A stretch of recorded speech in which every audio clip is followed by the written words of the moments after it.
Okay, so let's jump right in.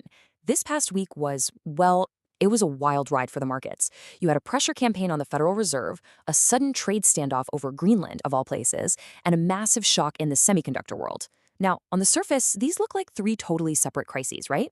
But they're not. Turns out they're all symptoms of one single, powerful, and kind of hidden force that is completely changing the name of the game in our economy. So that really brings us to the big question, the one we're going to try and unpack here. What is the single biggest risk that investors are staring down right now? And I'll tell you what, the answer might surprise you because it's not what it used to be, not even close. See, what used to be a background concern, something you'd kind of gloss over in the footnotes, has now stormed onto center stage. The old playbooks? Yeah, they're basically out of date. So let's start digging for clues. Our first one comes from a direct assault on one of the most important pillars of the entire financial system. And you have to understand, this wasn't just some random event. It felt like a coordinated campaign. The U.S. Federal Reserve suddenly found itself fighting a war on two fronts, with both the courts and the executive branch taking direct aim at its independence. So this court has been more than willing to allow the president to fire members of other independent agencies. Why is this their line? Well, this is the line that comes the closest to affecting the money and the economy. And that is clearly becoming a bit of a red line if you listen to the tenor of the arguments in the court and the justice's response to it. We know that this is an independent central bank and that any influence from the executive could potentially spin not just the U.S. market, but the global markets into chaos. And I think the justices are acutely aware of that. And hopefully we are seeing the emergence of some sort of line in terms of unfettered executive power that we've seen thus far. And this slide lays it out perfectly. On one hand, you've got the Supreme Court hearing a case, Trump v. Cook, which basically asks, can a president just fire a Fed governor anytime they want? Then, literally at the exact same time, the Justice Department launches a criminal probe into Fed Chair Jerome Powell over building renovations. The market saw that for exactly what it was, a pretty blatant attempt to intimidate him. And look, the stakes here are just immense. During the arguments, Justice Brett Kavanaugh used this incredibly strong language, warning that giving a president that kind of power could effectively shatter the Fed's independence. And that independence, well, that's the very bedrock of the U.S. dollar's credibility around the globe. Now, this isn't just some abstract legal debate, right? This has massive, real-world consequences. If markets start to believe the Fed is no longer independent, confidence in U.S. government debt could evaporate. That means higher borrowing costs for everyone.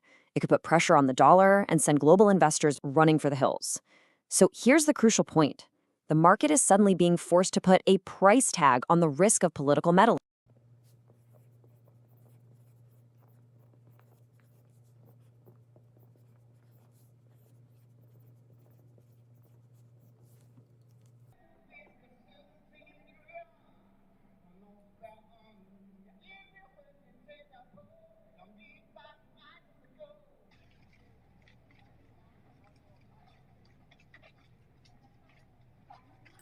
All right, let's move to our second clue and see how this story builds.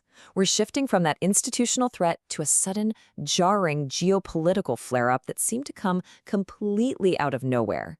Now, what's really wild here is the sheer speed of it all. Early in the week, there's a threat of major tariffs on our NATO allies over control of Greenland. The market tanks. I mean, it was the worst day since October. Then, just a few days later, after some meetings in Davos, this vague framework gets announced, the tariffs are called off, and poof, the market rallies right back, erasing all the losses. For an investor, that's pure whiplash. It's a perfect example of how high-frequency political risk can create chaos out of thin air. This all brings up a pretty obvious question, doesn't it? Why Greenland? Why is this massive, icy island suddenly the focus of a major international incident? Well, it all boils down to pure geopolitics. Greenland is critical for controlling Arctic shipping lanes and that naval passage between Greenland, Iceland, and the UK. It also holds these huge, untapped reserves of rare earth elements, which are absolutely vital for modern technology. And strategically, it's a key piece on the chessboard for countering Chinese and Russian ambitions in the Arctic.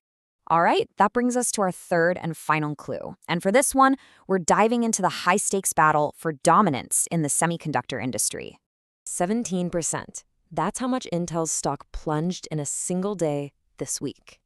And believe me, this wasn't just a bad earnings report. This was a shockwave that sent a message about something much, much bigger. And here's why that number mattered so much. Intel isn't just another tech company, it's the champion, the cornerstone of America's massive industrial policy to bring advanced chip manufacturing back home.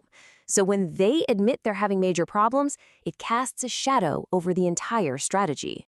Now, what's really fascinating here is the contrast. While the US champion Intel is struggling, Chinese officials were quietly telling their own tech giants to go ahead and prepare orders for advanced AI chips from the American company NVDA. It shows you this fragmented landscape, where America is trying to build walls, while China is pragmatically opening a few doors for tech it absolutely needs. And it highlights a new risk. Investors now have to bet on which government's industrial strategy is actually going to win. Okay, so we've got a threat to the Fed's independence, a trade war over Greenland that appeared and vanished in a week, and a huge crack in the US chip strategy. Let's tie it all together and reveal that hidden driver. The single force connecting all of these events is political risk. For years, this was a footnote. Now it's the headline. It's the risk that sudden policy shifts or political instability are no longer side issues. They are the primary force driving market prices every single day. And this is the crucial takeaway. For years, investors treated political risk like bad weather. Something you might have to deal with occasionally. Now it's become the climate. It's a permanent feature of the market landscape, not a temporary bug. So, what does this all mean for you? Here's what to watch. Keep an eye on the Supreme Court for any signals on that Fed case. Watch if trade policy shifts away from these emergency tariffs to other tools. Look for any actual details on that Greenland framework. Track the chip supply chain, and most importantly, when companies report earnings, listen to what management says about the future, not just how they did in the past. Confidence is now key.